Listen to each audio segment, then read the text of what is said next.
And we're back. I am Andre, and welcome to the Economic Development Show. We say a better name each week, and we keep forgetting to give it a cooler name. We just like saying Econ Dev Show. Welcome to the Econ Dev Show, where we talk about all things business, entrepreneurship, leadership, winning, finances, just having a stellar year in your life, in your business. And we want to shout out all those that have been watching. Thank you for sharing, liking, all the YouTube stuff, commenting, hitting the notification bell, subscribing. We want you, like Uncle Sam, except we're not charging you. We're not taxing you. All right, who else is next? I'm Andre. Introduce yourselves, illustrious team. I'm Jaleel, member of the Econ Dev team. Very excited to be here with you guys today. Hello, I'm Mara. Excited to be here as well. Economic Development Program Manager. Hello, and I'm Michelle Rea, and I'm excited to be here. We had a little bit of technical difficulties, so this video is going to be uploaded rather than live. So today we're talking about the silent killers of business growth. You see how I slowed it down so that we're on the edge of we're taking silent killers, silent killers. Maybe I just like saying it, but there are silent killers, and we think one of the biggest things that can be harmful to anybody is to not see blind spots, right? And you talk about, and who's driving, all you guys are drivers, talk about the blind spot and the importance of the blind spot and knowing your blind spots and being aware of them versus when you don't know your blind spots. Well, the thing about blind spots is you have to check them constantly. And really, number one, you have to be aware that you have them.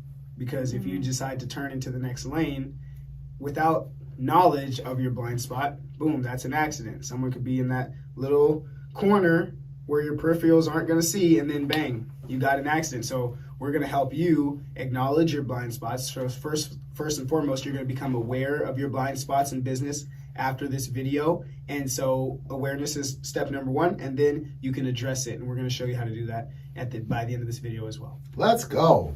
So I know when I was just excited to drive, I ain't thinking about blind spots. I have the basics of the road, and then I'm pulling in the lanes of people, and it shocks you when you didn't even see it, right? And you know that could be you could be getting that feedback in your business right now from the reaction that either customers and potential prospects have, your team, people on your team, because you're not seeing your blind spot as a leader, so you're hitting them in a jarring manner by the way you're coming across. And so we want to highlight some things, all things. Emotional intelligence, EQ. So it's been said that, you know, the way school system is made, it's all based around standardized tests, Ivy League schools, you know, all this stuff we talk about. Einstein had an IQ of this, or, you know, there's only this many people with a high IQ. So IQ measures the intellectual quotient. So it's basing on specific metrics on how they rate and what they state intellect is, and high intellect. And then there's there's all kinds of indexes to be measuring. But another one that's highly more important in this day and age is EQ, your emotional quotient. How are you interacting with others, and how do you know your role in society, your company, your family, all of that? Knowing your role is huge. And even, there's books that talk about the studies of where your order is in the birth order of your family, and how there's some generalities that are seen, but just kind of it helps parents to understand that these can be blind spots of how you might, those of us that might be the oldest, or those of us that may be the middle child, or those of us that are youngest, and then those in those mid between when it's a larger family, and kind of the way the responsibilities are shifted and all that. Well, if you look at society, they say we don't have crime problems, we don't have leadership problems, we have family problems. It all begins with the family. So just when you think about yourself and how you relate to your family, and then you think about how you relate in the marketplace, at your job and your business, this is what this conversation is for. So let's talk about EQ, team. Who wants to, first we were in a passage together that's in Luke chapter 16. Someone have that? Luke 16, verse 1 through 13. Who wants to be the bold, bright, boisterous leader? Did you want us to Reader. read the entire? Yeah, just 1 through 12 about. I think 1 through 1 12. Okay. Yeah. All right. Here we go. Luke chapter 16, verse 1 through 12. Now Or he, about 10, yeah. through 10. Yeah. Okay, through 10. All right. Now he was also saying to the disciples, there was a rich man who had a manager, and this manager was reported to him as squandering his possessions. And he summoned him and said to him, "What is this I hear about you? Give an accounting of your management, for you can no longer be manager." And the manager said to himself, "What am I to do, since my master is taking the management away from me? I am not strong enough to dig, and I am ashamed to beg. I know what I will do, so that when I am removed from the management, people will welcome me into their homes." And he summoned each one of his master's debtors, and he began saying to the first, "How much do you owe my master?" And he said, 100 jugs of oil. And he said to him, "Take your bill and sit down quickly and write 50. Then he said to another, "And how much do you owe?" And he said, 100 cores of wheat. And he said to him, "Take your bill and write 80. And his master complimented the unrighteous manager because he had acted shrewdly. For the sons of this age are more shrewd in relation to their own kind than the sons of light. And I say to you, make friends for yourselves by means of the wealth of the unrighteous, so that when it is all gone, they will receive you into the eternal dwellings." Wow. And then verse 10. "The one who is faithful in the very little thing is also faithful in much. And the one who is unrighteous in a very little thing is also unrighteous in much." Whew. You might as well read 11. Go ahead. All right. And verse 11. "Therefore, if you have not been faithful in the use of unrighteous wealth, who will entrust the true wealth to you?" Wow. What hits you, team? Because we talked about this before we started recording, and we want to highlight all things leadership, management, business, expansion in your company, how you deal with resources, how you're squandering or you're taking care of them well. What hits people? What hits me is if you don't demonstrate the ability to lead or use the resources that you have, you kind of can't expect anybody to put their life in your hands or their life savings in your hands, rather, depending on what your enterprise is. You have to remember people are always watching, you know, so be your best version of yourself and lead by example, and you'll be blessed. It's good. Come on. That's super huge. I was just gonna say, we talked about this guy's confidence. So touching on what can confidence do for you and Good. not having confidence. And Mara made a good point that, what was it that you said, Mara? You operate in About, your Oh, I was saying that when I'm actually using my gifts, like that's all the confidence that I need. Like it wasn't even anything that somebody taught me. These are God-given abilities, you know, some of the things that I offer in my business. And yeah, you don't carry any weight. You don't really need reinforcement, or, you know, you're just doing God's work and the result comes later, you know? Yeah. I think a key thing that Mara does is put herself in positions where she really feels like she's using all of her gifts, and in ways that allow you to flourish and grow and use those skills. That's right. Not in places that you feel constrained to do your work, Right. or you're not, the work isn't feeding you as well. And so that goes hand in hand with confidence. I mean, I think about when I was a teacher, you know, one of the things that we learned was if students if they don't feel supported and they don't feel like comfortable in the room, you're not going to get to that engagement level at the top. huge. And so our very first mission in the classroom every day to start out was to check in emotionally. It's good. How are you? What is going on? what's your energy Social level like emotional today? learning. Let's go. Because every day we have different energy levels. Some days I'm at a 5, some days I'm at a 1. Mm-hmm. And so knowing that about your people and giving them room and grace when they aren't at a 5 and they're at a 1, or even when they are at a 5.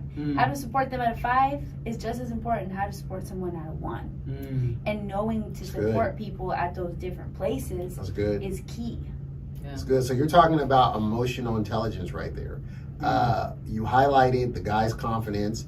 We also talked about his self-awareness, because one of the keys to high emotional intelligence is your self-awareness, knowing what you bring to the table, knowing what you're gifted at. Mara highlighted that. Michelle highlighted. When you talk about, he asked a great question earlier this week that he probably didn't even recognize. We were checking in on someone in our community, and he asked the question that opened up the vault, and he said, on a scale of 1 to 10, how happy are you today? And then the person opened up and shared the challenges that they were having, and we were able to then address that at that time. And it was very revealing that if we just roll through the motions of doing things and we don't slow down to make time to see people and to be aware of, as Michelle said, as a teacher, because, you know, in education, they talk about those 3 R's of relationship, rigor, and relevance, right? And so if they don't have relationship, you can go ahead and push the rigor. You can go ahead and try to be as in time with this is what's going on in the marketplace and in the world, and you need to know this and that, and it's just going over their head because there's no trust there. There's no trust between the instructor, there's no trust between the child, so therefore it is just a wall. So I love the fact of that you talked about his confidence, his self-awareness. What else do we see in this passage before we discuss kind of more about overall, you know, EQ and how it can be a silent killer? The lack of EQ can be a silent killer of your business. Well, something I appreciated, and we had to go through this passage twice. We went through it the first time, but I had some questions because I'm trying to understand what is actually going on here. Like it kind of blew my mind, and I appreciate that about the Bible. Like some people, it's easy to look over if you're not reading it. But when you're reading it, like there's some things. I mean, okay, let me just pull out what I observed and what impressed me. This manager, he pivoted as he was getting fired. That's good. First of all, and the first thing he figured out was like, all right, this was so real. He knows that he doesn't want to dig, and he's used to this management life of comfort, and he's not trying to go backwards. So he's like, what am I going to do next?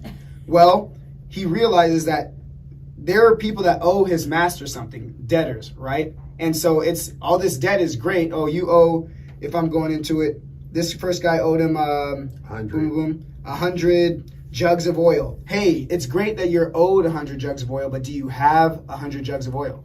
No, the master did not have it, but he had this big debt collection sheet, right? The next guy had 100 cores of wheat. Okay, he's owed all this wheat. That's great, but he doesn't actually physically have it. So this guy got smart.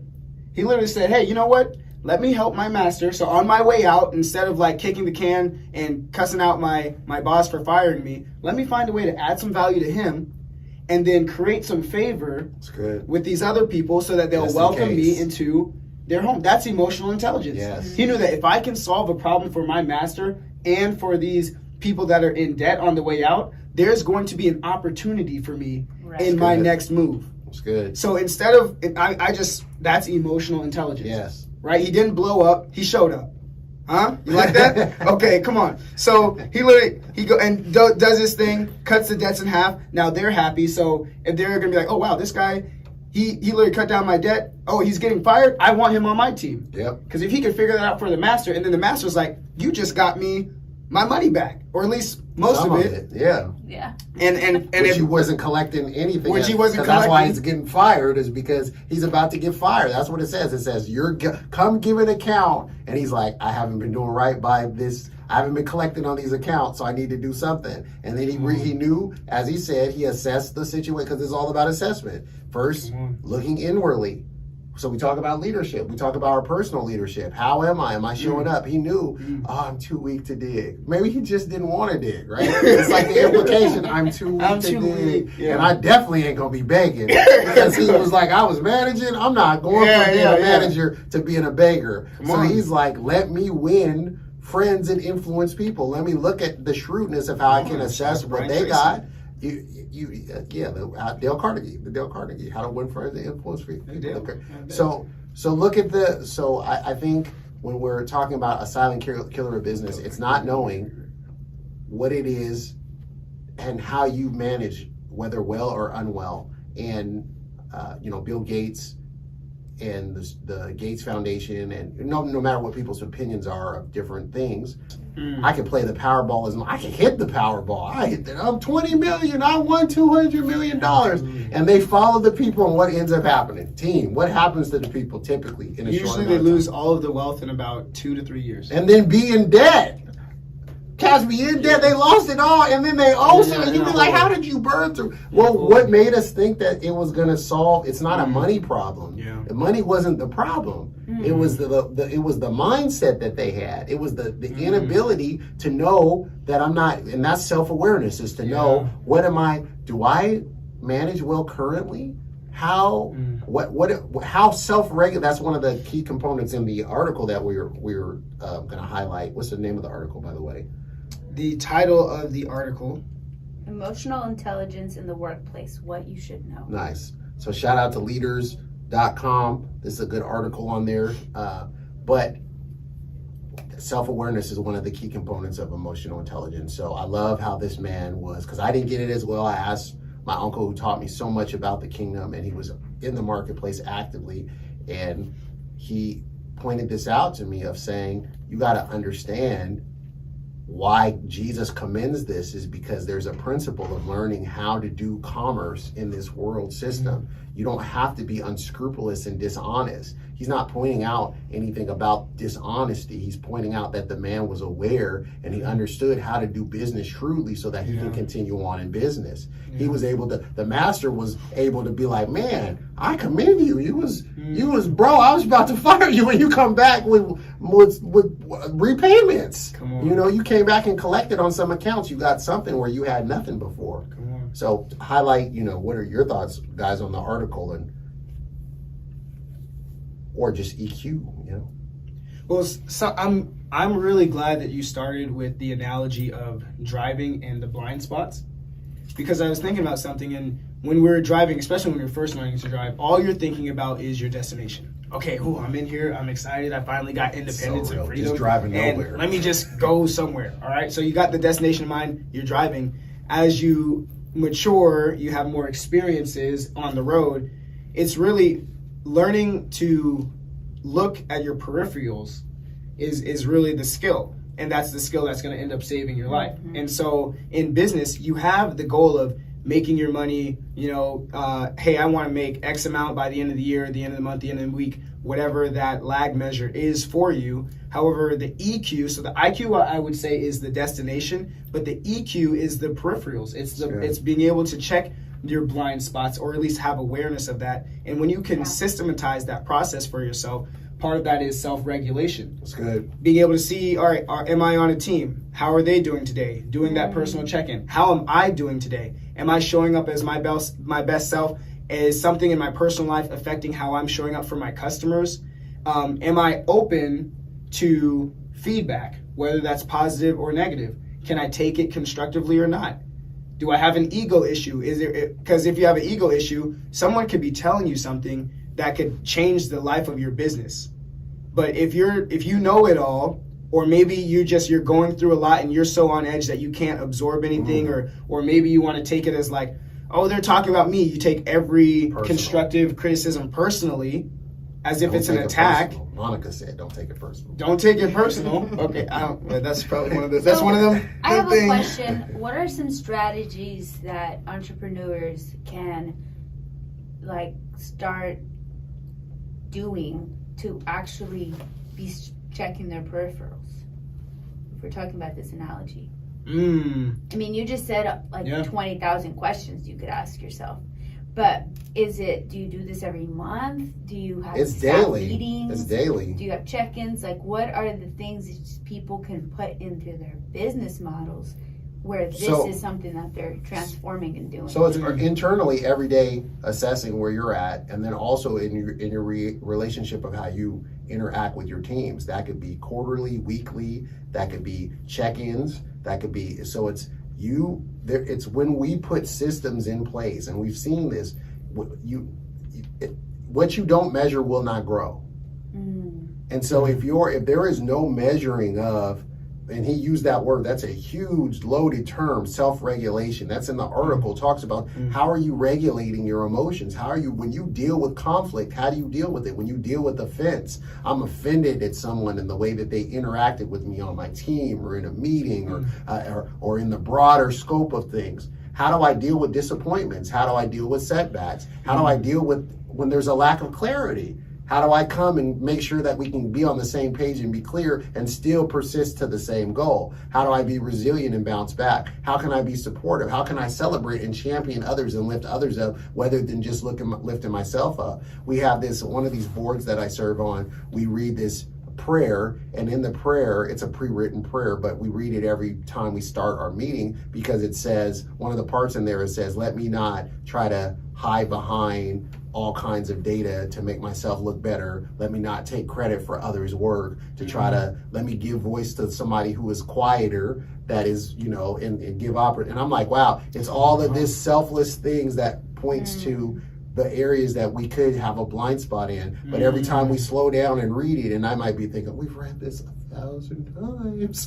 But as we're reading it, it makes you aware of that. I did talk a lot last meeting. I'm falling back in the cut, and I'm gonna listen. I'm gonna be here. I'm gonna be present. I'm gonna be in the moment. I'm gonna let others step up to the plate. I'm gonna let other people shine, because that's what we do if we want to lift up our organization. If we want to lift up our business, if we want people to be attractive to us, then we're looking for how we give a platform to them. So that was a great question, because to me it speaks to systems. Yeah. How are you going to systematize? The lack of a system that we have will erode our ability to execute on a goal. He brought up a point. We were talking prior. We talk a lot before we start our, show, obviously, because we're a team.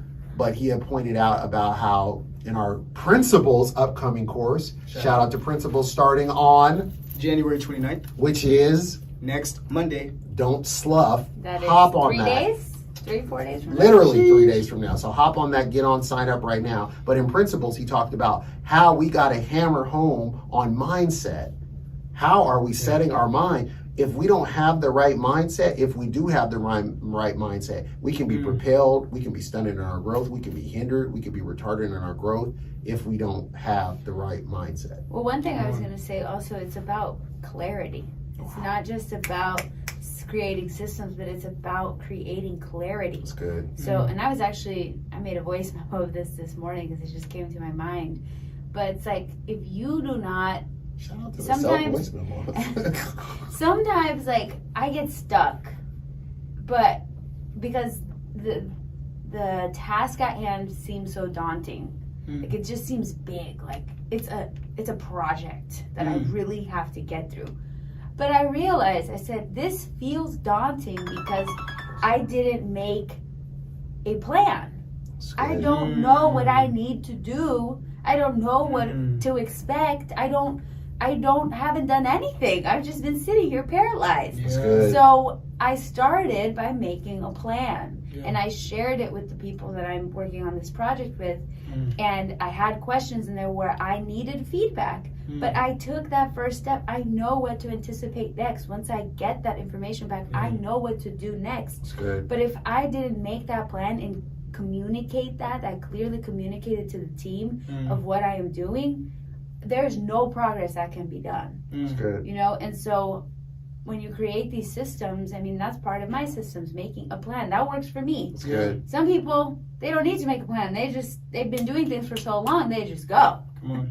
But, I mean, what is it that will bring clarity so that you can get the job done? And get it done. I mean, we talk about blind spots, right? Absolutely. If you don't check your blind spots while you're driving, you crash. That's it. You hit somebody. That's it. Now you got damage that you got to deal with. Come on. How does what you how much is that going to set you back? You got to deal with damage. how much based upon what you said? So when you set a plan, you put a plan in motion and you gain that clarity. How powerful? Clarity is power. So when you do that, how effective and how much of a blessing is that to those who are working with you for you to have Right. that clarity? That's a real question to you. Oh, Because that's huge because now they're gaining confidence in my work. They're like, oh, she sat down and really thought about this. almost like it's empathy, right? Mm. Empathy. Mm. Is that, I mean, so another emotional intelligence skill set is developing a deep empathy for others. Yeah.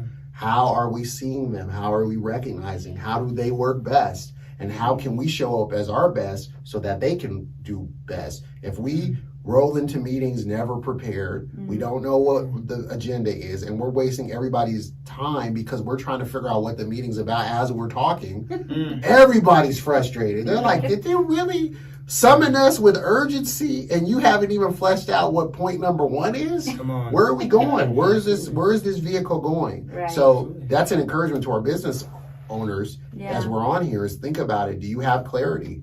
Yeah. And if you don't have the clarity, where can you gain it? I feel like I sense Mara wanting to say She got something. some. She got something in the chamber. Well, I mean, you guys made really good points, but I just want to take it back to the business owner. So to not be clear can be a problem. So guess what? There's certain things you can do, like forecasting, It's good. you know, and sit there and actually look at the numbers before you commit your time and your money to an idea. Okay, so there's different ways you can do that, and if you don't know how, ask for help. You have to remain coachable. Where can they get help at? You can reach out to us. Sign up for one of our cohorts. Yes. That's nothing but support and Yes. encouragement. Absolutely. And if we don't have the answer, we will get you. find that to the person. industry expert that That's can right. show you the way. So don't go buy that new truck before you think about how you're going to take care of the maintenance, Yeah. what it's Good. going to cost you annually. And can your business really cover that? You know, That's I good. know it sounds great to get something flashy Biggest and and new, brightest. but maybe you don't get the 2023 top of the line, fresh Right. off the fleet. That's good. Maybe you need to grow into that. You That's know, good. so that's all I got. I love it. That's It great. hits because she hit on management of resources. How are we stewarding what we have? Because if we're not managing well a small thing, we can't grow incrementally to a large thing. The more faithful we are with the small things. People tell me, we talked about customer service, and we talk about it a lot because it's very important. We talk about it Thinking outside of the box. thinking outside of the box. So if you have people in your life, and this might be you as you're watching it, and you think, but I'm only at this point with my business. Once I get this, then I'm really gonna pour it on. No, you're not. Because you're not pouring it on right now. If you're not showing up, if I'm not showing up in excellence right now, there's no way thinking. We just talked about that with the $20 and thinking that if I win the 200 million Powerball, that all of a sudden I'm going to change my habits. If I'm not formulating the habit right now of being kind and generous and compassionate and gracious and selfless, then it's not going to be a magic pill that's going to happen. So what Mara just hit on is I got to forecast. I got to measure what we can do right now. What can we realistically do? Yeah. You know what? Maybe not 2013. Maybe we go to 2020, not 2023. We go to 2003. Shout out to 2003. It was a good year. We go to 2003 or 2013. We get a different model that's operational, that gets us to where we can get, and then we get these assets that can help purchase the next revenue generating tool, technology, equipment. So I think this is a good conversation. This is healthy. Yeah. Any last points that people want to make before we plug our programs in? I think the last point I'd like to make, because this is such a good conversation and such a timely conversation, quite frankly. Yeah. When it comes to emotional intelligence, I believe empathy and pain are associated. We, as human beings, enjoy success, but we learn through pain. It's how we are wired, and so if you've been through a great pain, that's usually where your greatest ministry is for the people that you're serving. That's at home, but also in the business field. And then it's the more in touch with your customer's pain that you can be, That's good. the better that they're going to experience you. So the question is, how do I want my customers to experience me? And then the second follow-up question is, what is my customer's greatest pain? If you can solve that, that's business in a nutshell. And so be empathetic, be emotionally intelligent enough to ask yourself those questions, get outside of yourself, and get into the trenches with your customer. Ask the questions. Like, a lot of people want to go to Google before they talk to their past client Who's right there? who's right there about what's going to make their business better. You're trying to create a business plan based off of someone else's TikTok highlight reel instead of talking to the people that you want to serve. Yeah. Text them, email them, call them. If you want to make better popcorn, ask people you want to sell popcorn to what they like, and then do it. Let's keep it simple. All right, let's keep it simple, but that is emotional intelligence. So get outside of yourself, get connected to someone else's pain, and if you've been through something, please know that pain, God won't waste your pain. I've heard that said in my life. God won't waste your pain. So take this as an encouragement that whatever it is, whatever pain you've experienced, it's likely going to be something that you can help lift someone else up in, and that's my encouragement. I love it. Lack of empathy, lack of self-awareness, lack of motivation, lack of self-regulation, lack of assessing how you're managing resources and materials. These are silent killers of business growth. We want this to be effective for you. Get the reps in. If you want to build confidence, she talked about operating in your area of gifting. They talk about knowing your customer and knowing their pain points. If you can, the one who speaks directly to their pain is the one that's going to get the most gain because they're willing to pay for that. And I've never, ever gotten what I paid for. I either got way less than what I paid for or I got more than I paid for. It's never been an equal exchange because I don't spend money on something that I think is going to just be worth it. I spend money on it because I need it at that moment. That's why I'll get beat over the head to get a water bottle in an airport or something because I need it at that moment. I'm like, I'm thirsty. Oh my gosh. Like, let me get this little water bottle. How much is it? $70? Give me this dang thing. Drink the water and feel good about it. So it's like, it's either more or it's less than. So think about that and over-delivering in your target market. So we value you. We thank you. Shout out our programs that are coming up so people can get signed up. How can they do it? Well, we have our principles course starting January 29th, which as the timing of this video is the next Monday coming up. It's over 3 weeks, so 3 different Mondays, and it's something that you definitely do not want to miss. If you are, especially at this time of year, if you're watching this video in January, this is a month of hope and intentions, as I like to say. So we want to help you turn your motivation into action and getting the entrepreneurial mindset that will empower you to do that. So we're going to take you from essentially a path of impoverished to empowered, and we're going to do that in 3 weeks in the principles course. So make sure to sign up. And if you're watching this video past January and Principles Q1 is over, then get ready for the next Principles course. Thumbs up, shout out. And then the next one is Sharks at the Beach. You want to talk about Sharks? Sure. So Sharks at the Beach is going to be starting February 29th. That'll meet on Thursdays for consecutive 12 weeks. Is it a place where sharks come and play at a beach? No. What is it? Well, kind of, but so Sharks at the Beach is our business incubator program. So if you are someone who has a side hustle and wants to really turn it into a business, or you have an idea you've been working on, and you have a business currently, but it's still at infant stages, and you want to test and get some principles in order, some foundations. Like that. Where should they show up, Michelle?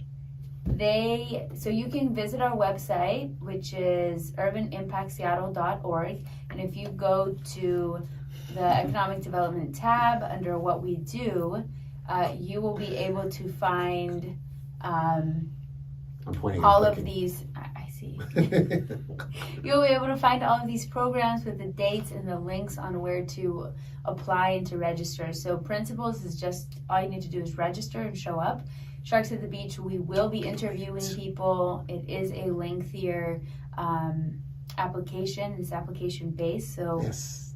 that is a little different. But if you come to principals, you'll be more than Prepared. more than enough prepared to apply for Sharks at the Beach. Absolutely. And let's not forget that we almost gave out, or we gave out about what, $10,000, about Yeah. $10,000 in Yeah. cash Yeah, all of our Prizes. entrepreneurs walked away with money to Get the money. So I'm just saying, for their like, businesses. Yeah, there's one thing to talk about, another thing to be about it, and we're both. So if you could use some money and some education, you should sign up. and support. I mean, I think everyone here who has started a business can say Support's that so huge. support at the beginning, especially and huge. all the way through. I mean, we still call our entrepreneurs from last year and the year before that and That's the year right. before that.